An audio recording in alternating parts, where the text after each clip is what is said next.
all throughout life, we have been listening, people especially who are there, who are believers, have been listening to a lot of scriptures.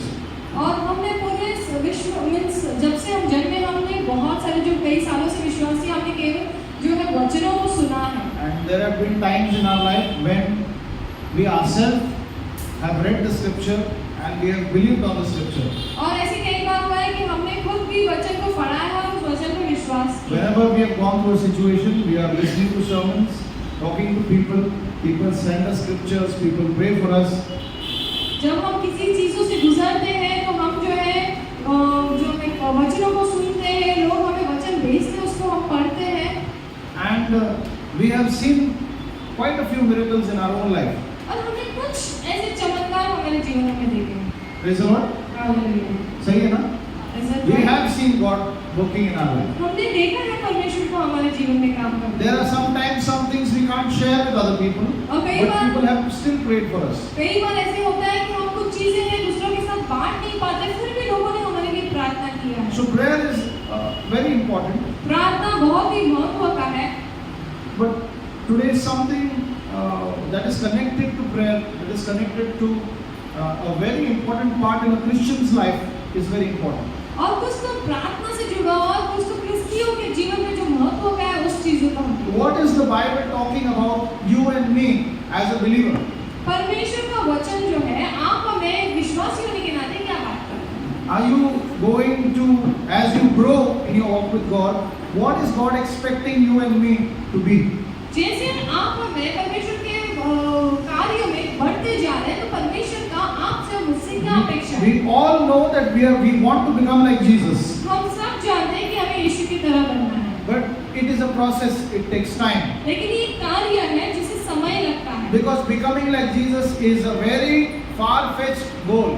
और यीशु के जैसा बनना बहुत ही लंबा सफर है. It is a very big goal. वो एक बड़ा सा जो है लक्ष्य है. But you have to take small steps in order to become like Jesus. लेकिन छोटे-छोटे जो आपके कदम हैं आपको लेना है ताकि आप यीशु के समान बनें. And all throughout the Bible we see from the beginning to now, the Bible talks about the Word of God. और हम देखते हैं शुरुआत से लेके अभी तक परमेश्वर का वचन जो है वो वचन के बारे में बात करता है. And we have gone to so many people who have sometimes prayed for us. Even we have prayed for some people and they have not received healing. और कई बार ऐसे होता है कि हमको हमारे लिए कई लोगों ने प्रार्थना किया है या हमने किसी के लिए किया है और हमने चमत्कार को या चंगाई को नहीं पाया. Many times we have gone to people or we ourselves have prayed and declared the word, yet it has not come to pass. और कई बार ऐसे होता है कि हमने स्वयं प्रार्थना किया और वचन को बोला फिर भी वो चीजें पूरा नहीं हुआ. We have believed that God has healed us, but yet we have not seen the fulfillment of that healing. हमने विश्वास किया कि यीशु ने हमें चंगाई दी लेकिन चंगाई को पूरी विधि से हमने नहीं दी. We have prayed for somebody else for God to deliver them and they have not been delivered. हमने प्रार्थना किया कि परमेश्वर किसी को छुटकारा दे लेकिन उनका छुटकारा नहीं हुआ. And we have prayed sometimes for other people to be delivered of the same problem that we are going through and they are delivered and we are not. और कई बार ऐसे होते हैं कि हम जो समस्या से जा रहे हैं वही समस्या से जब दूसरे जा रहे हैं उनके लिए प्रार्थना कर रहे हैं वो छुटकारा को पाते लेकिन हम नहीं पाते. Right? Correct? And we have been praying for people, so we are in a battle. God has put us as a soldier in His kingdom. और हम जो है लोगों के लिए जब प्रार्थना करते हैं हमें परमेश्वर ने युद्ध में डाला एक सिपाही के समान उसके राज्य के लिए. Church is not just a place, it is a training ground. और कलीसिया केवल एक जगह नहीं लेकिन यहाँ पर सीखने का भूमि है. It is not just a school, it is a place where we are soldiers, we are being equipped with the word.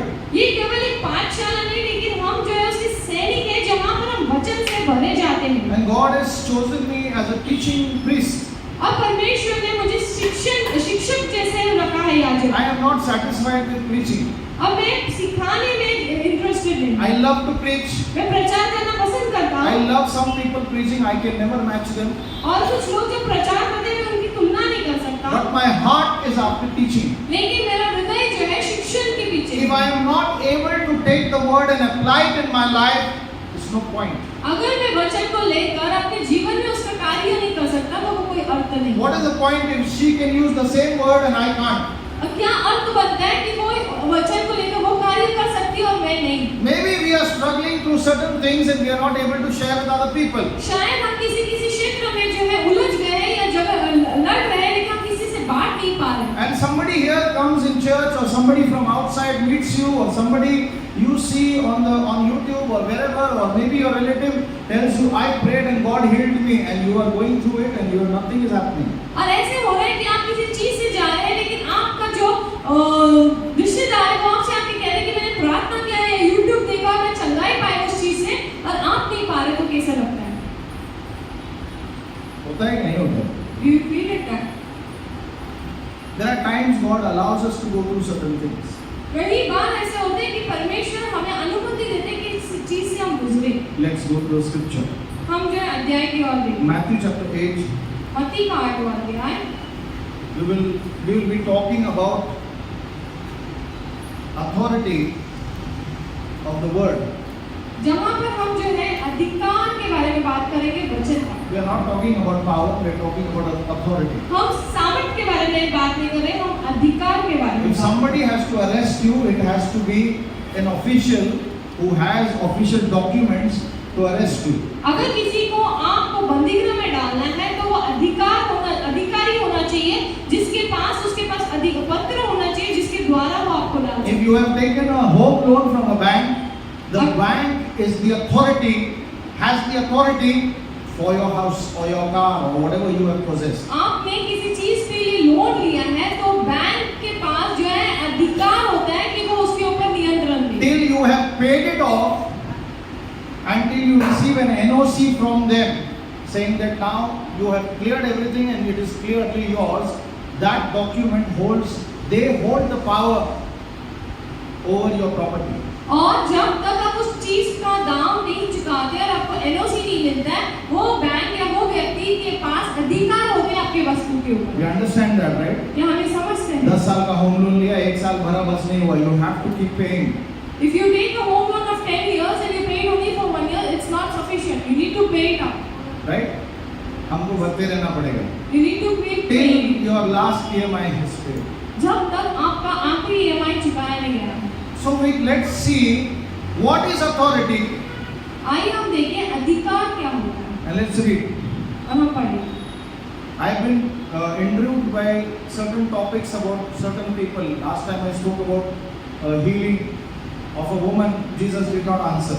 और ये टाइम हमने देखा कि एक स्त्री के बारे में हमने पढ़ा जिसकी चंगाई के लिए परमेश्वर ने उत्तर नहीं दिया। But she knew how to go to God and receive her answer. और लेकिन वो जानती थी कि परमेश्वर के पास कैसे जाना और उस अपने उत्तर को कैसे पाना है। Before that I spoke about a woman with the issue of blood.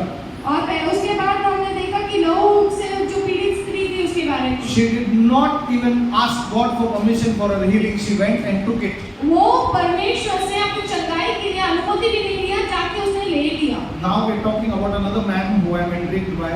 और दूसरे मनुष्य के बारे में हम देखेंगे जिसके बारे में मैंने सीखा है। And we will be continuing the authority series throughout till December, maybe even the coming year. और शायद हमें अधिकार की जो सीरीज है आने वाले दिसंबर या आने वाले साल तक शुरू होगी। We'll keep it on. हम उसी Matthew chapter 8 from verse number 5. मत्ती का 8वां अध्याय उसका 5वां वचन से।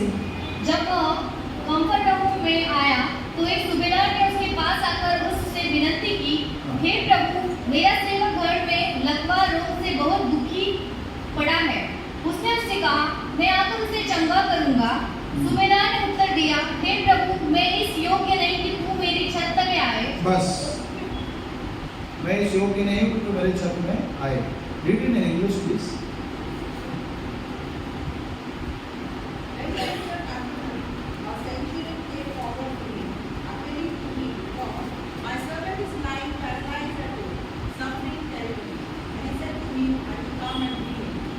His suffering was not normal. He was suffering terribly and he was paralyzed. और जो व्यक्ति था वो साधारण से तकलीफ से नहीं गुजर रहा था, उसकी तकलीफ बहुत गहरी थी और उसको लकवा मारा हुआ था।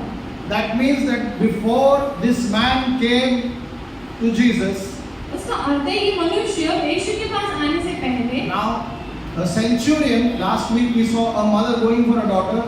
This is a centurion going for his servant. और गए कर हमने देखे एक माँ अपने बेटी के लिए जाते हैं, यहाँ पर एक सूबेदार अपने दास के लिए जा रहे हैं। No relationship, blood relationship. कोई लहू का संबंध नहीं है दोनों के बीच। That boy has been working in that house. वो व्यक्ति उस घर में काम कर रहा है, All of a sudden he is paralyzed. अचानक से उसको लकवा लगता है। We have seen good people paralyzed. हमने अच्छे लोगों को देखा जिसे लकवा मारता है, एक दिन चल रहे, suddenly they get a paralytic attack and they are paralyzed. और एक दिन अच्छे से चल रहे हैं लेकिन अचानक से वही समय उनको लकवा मारता है और उनको लकवे की बीमारी And है। some people die with that paralysis. और कुछ लोग उस लकवे के साथ ही मर जाते हैं, But some people receive healing and then they are back. और कुछ लोग अपने चंगाई को पाते हैं और फिर से अपने जीवन को चलाते हैं। So this boy was paralyzed and he was distressed with pain. और ये व्यक्ति जो है वो लकवा मारा हुआ था और उसको दर्द था, Pain was there in his life. और दर्द उसके जीवन में था, Excruciating pain. और एकदम ज्यादा दर्द उसको हो रहा He था, was in distress. और वो पूरी तरह निराश हो चुका Maybe he था। was shouting out and maybe out of pain he was not able to bear. Probably if he was there today, we would have given him some painkillers, injections. वो time पे शायद नहीं था. और आज के जमाने में अगर वो रहता तो शायद उसको पेन किलर से इंजेक्शन देते। Anesthesia दे देते थे, सुला देते, right? Sleeping pills दे देते थे. वो टाइम पे वो सब चीजें नहीं थी.